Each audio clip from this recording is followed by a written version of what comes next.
Just to begin with then, how did you come on board this project? Because obviously you worked with Lena before. Yeah.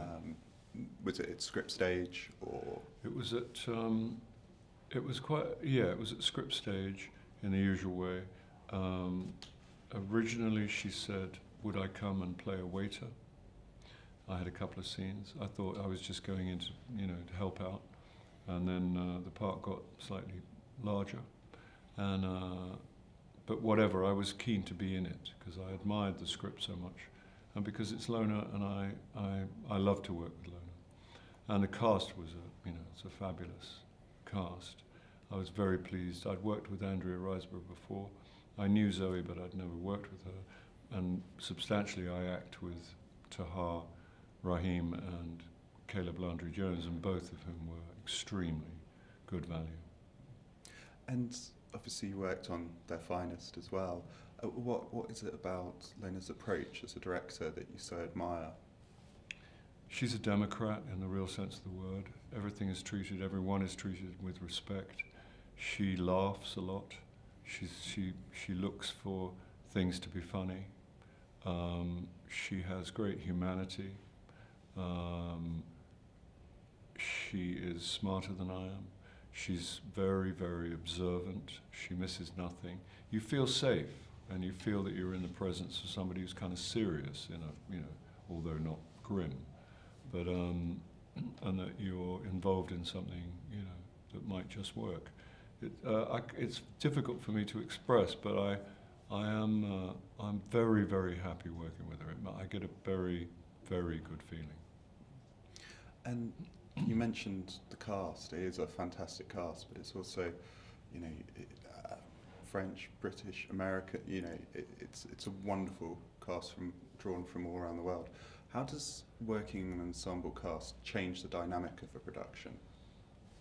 I don't know really. I don't really experience it like that. I just do my bits. When you're required, you just do what's in front of you. I'm not very good at overview. I don't really, I have specific things I have to really focus on, and I tend to do that. And I never know quite how the whole thing will be structured, finally. That's as much as I can say, really. And obviously, Russian accent. Oh, yeah. How do you prepare for different accents? I've had to do lots of accents, and I do the same thing, which is you need you need the exact words that you're going to be speaking said in the accent that you're going to speak them in. So you need to find somebody. And I've done all kinds. I did an Australian accent, and they said I said, "Where are all the Australians in London?" They said the Chelsea Arts Club. So I went to the Chelsea Arts Club and bought everybody a pint and put the tape recorder on the bar, and then with my lines underlined. And I have some heartbreaking tapes of guys who are very loud in the bar, and then as soon as you say, "Can you speak into there?" They're like, "What, you mean in there?" You're like, "Yeah," and they've got these, it's very moving. And when I had to do Welsh, I went to Wales and went in pubs in Wales and said, "Will you come and sit in my car in the car park and speak into my iPhone?" They were like, "All right, yeah, maybe." And I have some very, very funny tapes. Do you keep them? Yeah. I have a whole. My iPhone is full of audio memos of different people speaking different accents, and including me speaking different accents, because I fool around at night watching TV.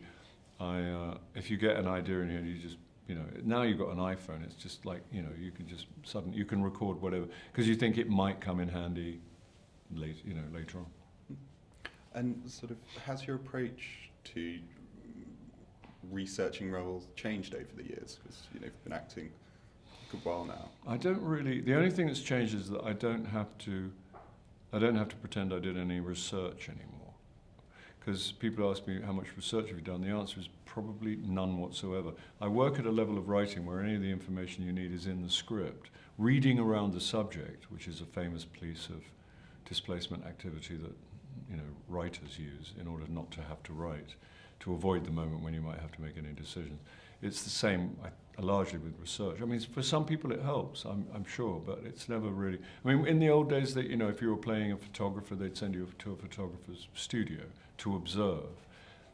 Really, you'd get very little out of it, apart from you're never going to learn how to photograph anybody. I mean, you haven't got the time allowed is no. It's like when I was a hairdresser once. I learnt to wobble the hairdryer. That was about the only thing I learned.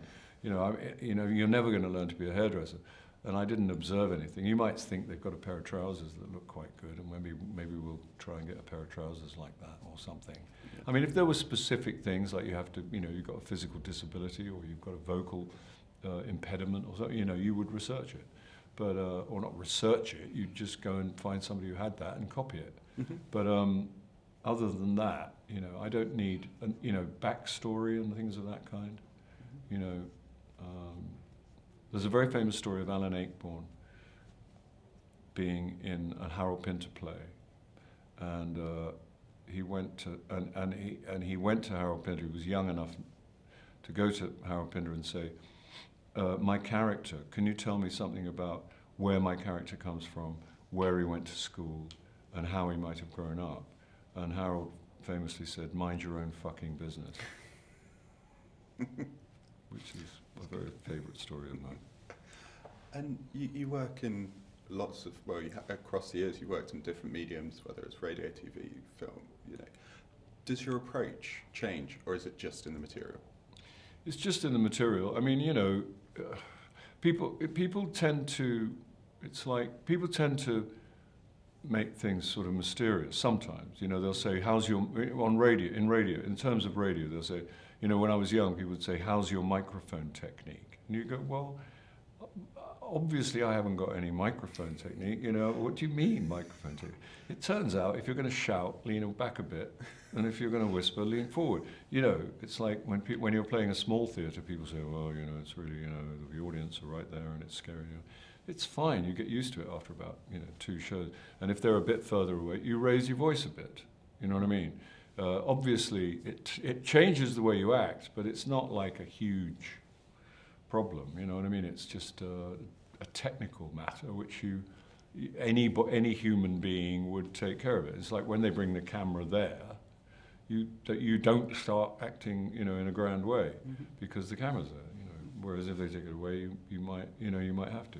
It's not rocket science, really. And I really leave that to the director or anybody else. And if they want to say take it down, they'll take it down. Or if they want to say take it up, take it up.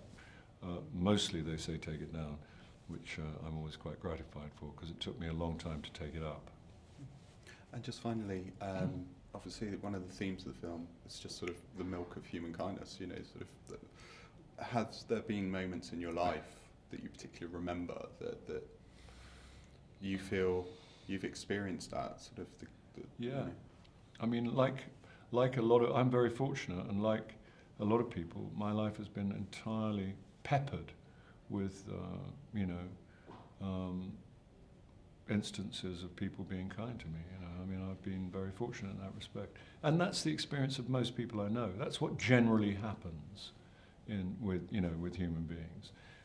We are persuaded to emphasize the other things that happen sometimes in films and things. This is not one of those. And politicians famously try and divide us in order to get us to vote for them bogusly. But what people do, they generally rub along pretty well, and that's my experience. There are lots of examples, but I won't go into any particular ones now. That's perfect. Thank you. Thank you, Joe. Thank you very much. It's always a pleasure.